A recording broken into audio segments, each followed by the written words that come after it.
श्री शिवाय नमस्तुभ्याम, हर हर महादेव, जय महाकाल। कैसे हैं आप सभी लोग। देखिए आज का जो ये वीडियो है ना, आप सभी लोगों के लिए बहुत ही ज़्यादा खास और विशेष होने वाला है। आप सभी को पता है कल है एकादशी का दिन, और इस एकादशी के दिन एका माता आपकी समस्त इच्छाओं को पूरा ज़रूर करती है। इस आज के इस पूरे वीडियो के अंदर हम एकादशी के दिन करने वाले 5 ऐसे महा उपायों के बारे में बात करेंगे जो ना सिर्फ आपकी मनोकामना की पूर्ति करेगा, आपके घर से जितनी भी बीमारियां होंगी, क्लेश होंगे, उनको दूर करेगा, घर में सुख शांति समृद्धि को बढ़ाएगा और धन धान्य की आपके जीवन में कभी कमी नहीं रहेगी। पूज्य गुरुजी ने कहा है कि एका माता वो माता है कि जिस मार्ग से गुजर जाती है उस मार्ग में हरियाली छा जाती है, उस मार्ग में धन के रास्ते बन जाते हैं।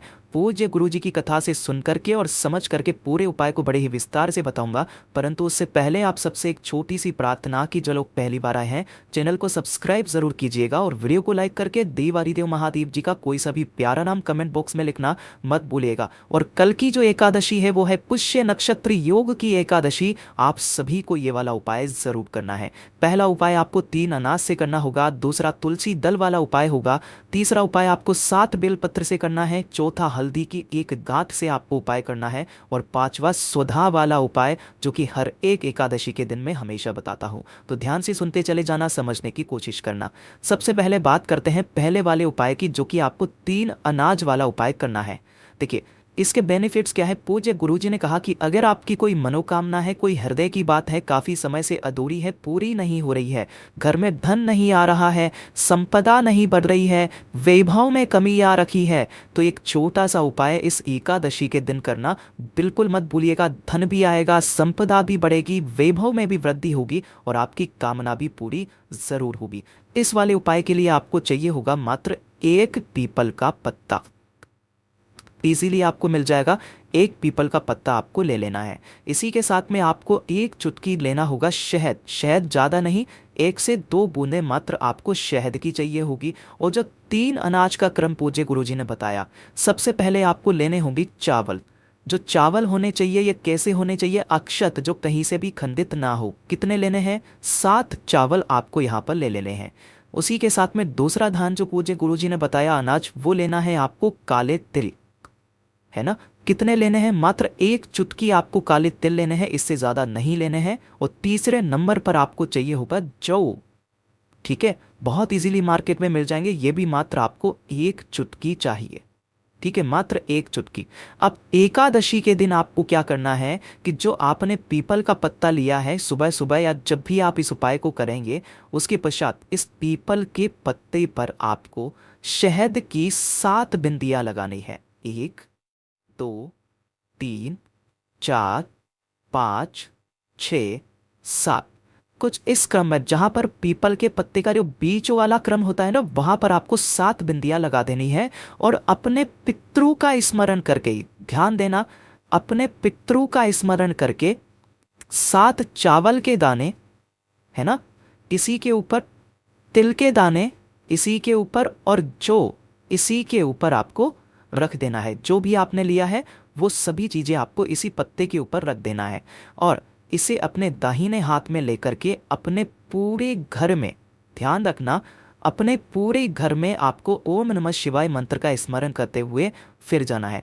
फिर जाने के पश्चात जब आप घर से बाहर की तरफ निकलेंगे तो घर से बाहर निकल करके इसी वाले पत्ते को अपनी मनोकामना कह करके, धन संपदा की वृद्धि की कामना कह करके किसी भी बहते नदी, तालाब, सरोवर के अंदर प्रवाहित कर देना। पूज्य गुरुजी ने कहा कि अगर आपके आसपास कोई बहता नदी, तालाब, सरोवर नहीं है तो इस क्रम में किसी भी बेलपत्र पेड़ के नीचे उस पीपल के पत्ते को रख करके, और जब आप यहां पर उस पीपल के पत्ते को रखें तो 1 घी का दीपक कोलबत्ती का जरूर लगा देना उसी के पास में। आपकी जो भी कामना होगी निश्चय ही पूरी होगी। पूज्य गुरुजी का बहुत ही अद्भुत और अचूक उपाय है, जरूर कीजिएगा। बात करते हैं दूसरे वाले उपाय की, और ये जो दूसरे वाले उपाय का क्रम है ना, पूज्य गुरुजी ने 2 क्रम में बताया कि अगर आपके शरीर में किसी भी तरीके की कोई बीमारी है ना, चमड़ी से संबंधित, चर्म रोग से संबंधित, स्किन से संबंधित किसी भी तरीके की कोई बीमारी है उसके लिए, और दूसरा होगा अपने मान सम्मान में वृद्धि के लिए, है ना। किसके लिए, मान सम्मान में वृद्धि के लिए। जिस जगह पर भी आप जाओगे आपका मान सम्मान होना तय है। इसके लिए आपको क्या करना है, एकादशी के दिन आपके घर पे जहां पर भी, सबसे पहले बात कर ले हैं बीमारी के लिए, आपके घर में तुलसी जी का गमला तो होगा, आपको एकादशी के दिन तुलसी जी के हाथ भी नहीं लगाना है, ये चीज ध्यान रखना, ठीक है ना। नीचे की तरफ जो भी डंडी, सूखी डंडी पड़ी हुई हो, आपको मात्र इस तरीके से एक सूखी डंडी ले लेनी है और इस डंडी को अपने नहाने की बाल्टी में 21 बार घड़ी की सुई की दिशा में घुमा करके उस जल से आपको स्नान कर लेना है। आपके शरीर के स्किन से संबंधित जितनी भी समस्याएं होगी वो हमेशा के लिए खत्म हो जाएगी। साथ ही साथ दूसरा वाला जो क्रम बताया मान सम्मान में वृद्धि के लिए, तो जो आपने यहाँ पर सूखी डंडी ली है उसी सूखी डंडी को आपको इस सिलबट्टे पर पीसना है, घिसना है, और घिस करके जो ये चंदन निकलता है इसे ही बोला जाता है हरी चंदन। तुलसी जी की जड़ को घिस करके जो चंदन बनता है वो हरी चंदन कहलाता है।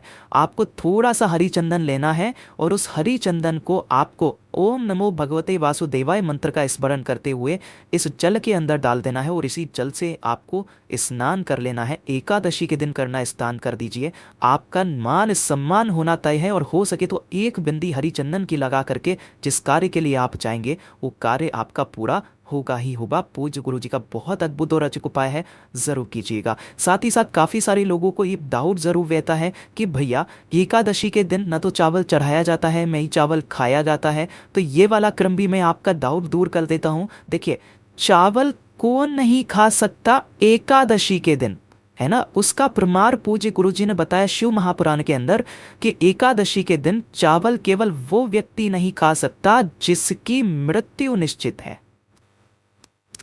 आप भगवान पर इसे चढ़ा सकते हो, भगवान के लिए बना सकते हो, भगवान के लिए आप चावल बना करके उनका भोग भी लगा सकते हो, लेकिन जिसकी मृत्यु निश्चित है, चाहे वो जानवर हो, चाहे वो इंसान हो, चाहे कोई भी हो, उस व्यक्ति को एकादशी के दिन चावल का भोग नहीं करना चाहिए, चावल नहीं खाना चाहिए।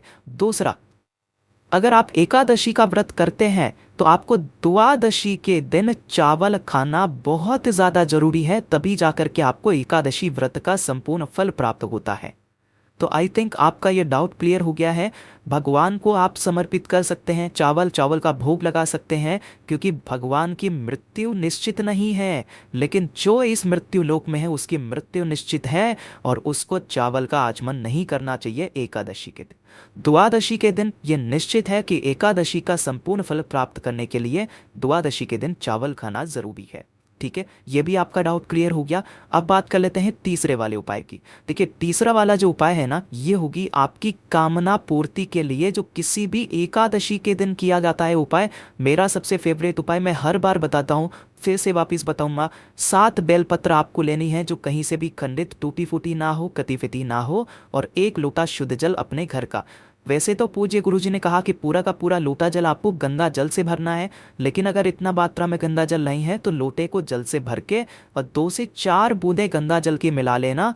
गंगा जल इतना पवित्र होता है कि जिस जल में मिलता है उसे गंगा जल बना देता है। ठीक है, और जो 7 बेलपत्र लिए हैं उन 7 बेलपत्र को भी आपको इसी कलश के अंदर डाल देना है। ठीक है, और इस जल को लेकर के एकादशी के दिन किसी भी समय पहुंच जाना बाबा के मंदिर शिवलिंग के पास में। लेकिन यहां जाने से पहले आपको सबसे पहले दर्शन होंगे नंदी बाबा के। नंदी बाबा के पास में जाना, दोनों हाथों में उस कलश को पकड़ना और जिसके अंदर आपने बेलपत्र डाली हुई है, और इसमें से इतना धीरे जल नंदी बाबा के उठे पैर पर समर्पित करना कि इसमें से बेलपत्र नीचे ना गिरे। केवल यहाँ पर आपको जल समर्पित करना है अपनी कामना कह करके। उसके पश्चात इन सभी बेलपत्रों को इसमें से निकालना, शिवलिंग के पास में जाना, उत्तर दिशा नॉर्थ डायरेक्शन की तरफ मुंह करके खड़ी हो जाना, अपना नाम, गोत्र और कामना कह करके एक एक करके सभी बेलपत्रों को आपको शिवलिंग के ठीक ऊपर ऐसे समर्पित करना है कि डंडी रहेगी जलाधारी की तरफ, बीच वाली पत्ती का मुख रहेगा आपकी तरफ। अपनी कामना कह करके 7 बेलपत्रों को यहाँ पर समर्पित करके वापस घर की तरफ चले आ जाइएगा। पूज्य गुरुजी ने कहा ज़्यादा से ज़्यादा 3 महीना आपकी समस्त कामनाओं की पूर्ति जरूर होती है। पूज्य गुरुजी का बहुत ही अद्भुत और अचूक उपाय है, जरूर कीजिएगा। अब बात कर लेते हैं चौथे वाले उपाय की। चौथा वाला उपाय सबसे ज्यादा खास है। ये किन लोगों को करना है वो चीज ध्यान से सुनिएगा कि अगर आपको कोई जमीन खरीदने या बेचने की इच्छा है ना, जमीन खरीदने की इच्छा या बेचने की इच्छा है कि मेरी भैया जमीन ये वाली खरीदना चाहता हूं और ये जमीन बस मुझे ही मिले, तो उसकी कामना के लिए। दूसरा, अगर कोई स्त्री इस उपाय को करती है, कुमारी स्त्री, तो मन चाहे वर की कामना के लिए, मन चाहे वधु की कामना के लिए, विशेष मनोकामना पूर्ति के लिए इस उपाय को एकादशी के दिन किया जाता है। ठीक है, इसके अंदर आपको लेना होगा 1 लोटा शुद्ध जल अपने घर का ले लेना। थोड़ा सा लेना होगा आपको हल्दी, है ना। अब यहाँ पर जो आप हल्दी लोगे वो एक हल्दी की गांठ लेनी है, पिसी हुई हल्दी नहीं लेनी है। इसी के साथ में आपको चाहिए होगा मात्र 1 चावल का दाना, जो अक्षत होना चाहिए, खंडित नहीं होना चाहिए। थोड़े से आपको काले तिल लेने हैं 1 चुटकी, और 1 चुटकी ही लेने हैं आपको जौ। ठीक है, इन सभी चीज़ों को आपको इसी वाले कलश के अंदर डाल देना है। समस्त चीज़ों को कलश के अंदर डाल देना और इसे लेकर के पहुंच जाना किसी भी पीपल के पेड़ के नीचे। पीपल का पेड़ ना हो तो किसी भी बेलपत्र पेड़ के नीचे, और बेलपत्र का पेड़ भी ना हो तो किसी भी वट वृक्ष के नीचे। एकादशी के दिन तीनों में से किसी भी पेड़ के नीचे जाना, अपने दोनों हाथों में उस कलश को पकड़ना और हरिहर महादेव जी के नाम से पूरा का पूरा जल यहाँ पर समर्पित कर देना अपनी कामना कह करके। और वहाँ से थोड़ी सी मिट्टी, थोड़ा सा कण उठा करके अपनी जेब में ऐसी जगह पर रख लीजिए कि वो हमेशा मेरे पास में ही रहे, अपने साथ ही रहे। आपकी वो कामना पूरी निश्चित होगी। पूज्य गुरु जी का बहुत अद्भुत और अचूक उपाय है, ज़रूर कीजिएगा। अब बात कर लेते हैं आज की इस वीडियो का 5वां उपाय और सबसे खास उपाय है, जो कि होगा स्वधा वाला उपाय, जो हर एकादशी के दिन मैं कहता हूँ कि अगर आपके जीवन के दुख खत्म होने का नाम नहीं ले रहे हैं, एक के बाद एक समस्या आती ही चली जा रही है, तकलीफों में आप घिरे हुए हो, कोई गुत्थी है जो सुलझ नहीं रही है, वो जीवन की समस्त दुख तकलीफ समस्या कष्टों को खत्म करने का सबसे अचूक उपाय। आपको 1 लोटा शुद्ध जल अपने घर का लेना है, और इस बार है आंवल की एकादशी, तो हो सके तो 1 आंवला, आंवला ना मिले तो आंवले के वृक्ष की 1 पत्ती इसी वाले कलश के अंदर डाल करके लेकर के, और 1 दीपक गाय की घी का गोलबत्ती का पहुंच जाना महादेव जी के मंदिर शिवलिंग के पास में। उत्तर दिशा नॉर्थ डायरेक्शन की तरफ मुंह करके खड़ी हो जाना। सबसे पहले 1 लोटा शुद्ध जल देवादिदेव महादेव जी की शिवलिंग पर दोनों हाथों से पकड़ करके अपना नाम, गोत्र और कामना कह करके महादेव ऊपर समर्पित करना। ओम नमः शिवाय, श्री शिवाय नमस्तुभ्यम पंचाक्षरी मंत्र या षडाक्षरी मंत्र का स्मरण करते हुए, उसके पश्चात शिवलिंग को देखते हुए आपको 3 बार एक शब्द का स्मरण करना है, वो है स्वधा स्वधा स्वधा। ये जो स्वधा नाम है, ये मैया पार्वती जी के नानी का नाम है, जो कि पितृलोक में निवास करती हैं। अगर आपके पास में समय है तो पूज्य गुरुजी ने कहा है कि आपको 1 लोटा जल समर्पित करने के पश्चात आसन लगा करके वहां पर बैठना, और समय रहते ब्रह्मा जी के द्वारा रचित जो सुधा स्रोतम है, जिसके अंदर 12 श्लोक हैं, उन श्लोकों का स्मरण करके चले आ जाना, एक बार पाठ करके चले आ जाना। इस सुधा स्रोतम में इतनी शक्ति है कि इस स्रोत का पाठ करने मात्र से 100 बार श्राद्ध करने का और सभी तीर्थों में स्नान करने का पुण्य फल प्राप्त होता है। आपकी जीवन की समस्त रोग दोष खत्म हो जाते हैं, सारी तकलीफें खत्म हो जाती है। जब आप मंदिर से वापस बाहर की तरफ आएंगे तो महादेव जी की शिवलिंग की चौखट पर आपको 1 दीपक प्रज्वलित करके चले याद आना है। जो एकादशी पड़े उस एकादशी के दिन करना स्टार्ट कीजिए, आपके जीवन के समस्त दुख प्रॉब्लम समस्याएं खत्म हो जाएगी। पूज्य गुरुजी के सभी उपाय बहुत ही ज़्यादा खास और विशेष से ज़रूर कीजिएगा। वीडियो पसंद आए तो लाइक ज़रूर करना, साथ ही साथ चैनल को सब्सक्राइब ज़रूर कीजिएगा। मैं आपसे मिलता हूँ अगले वीडियो में, तब तक के लिए ओम नमः शिवाय, जय महाकाल, जय शिवशंकर, श्री शिवाय नमस्तुभ्यं।